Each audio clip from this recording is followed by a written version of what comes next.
કરવામાં આવ્યો।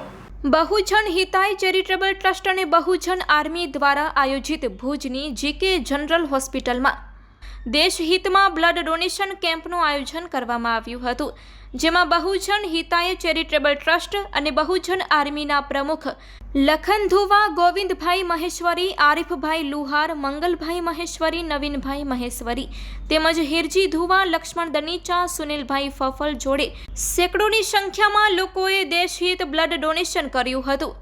Report by Amitbhai Bhanushali, Naliya, Abdasa, Kutch. આજે દેશની જે પરિસ્થિતિ છે, આ યુદ્ધ જેવી પરિસ્થિતિને ધ્યાને રાખી અને બહુજન હિતાય ચેરિટેબલ ટ્રસ્ટ અને બહુજન આર્મી દ્વારા જીકે જનરલ હોસ્પિટલની અંદર બ્લડ ડોનેશન કેમ્પનું આયોજન કરવામાં આવ્યું હતું। જ્યારે આપણી જે સરકાર છે, આપણા જવાનો છે, દેશ માટે ઘણું બધું કરે છે અને આપણે પણ એક મેડિકલ લાઇનમાં વર્ષોથી સંકળાયેલા છીએ, એટલે ખ્યાલ આવ્યું કે ફૂલ નહીં તો ફૂલની પાકડી, આ દેશ માટે કંઈક કરવું જોઈએ।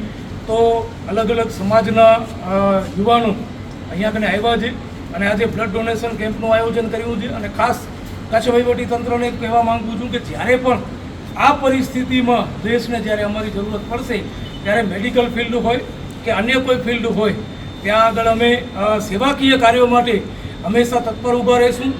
તો આપ સૌને વિનંતી છે કે તમામ લોકો મેડિકલ લાઇન હોય, અન્ય કોઈ સેવાના કામ હોય, આજે દેશની જે પરિસ્થિતિ છે એને ધ્યાને રાખી અને તમામ લોકો કંઈક ને કંઈક આપણે દેશ માટે કરી ચૂકીએ, એના માટે આપ સૌ પણ આગળ આવો એવી વિનંતી।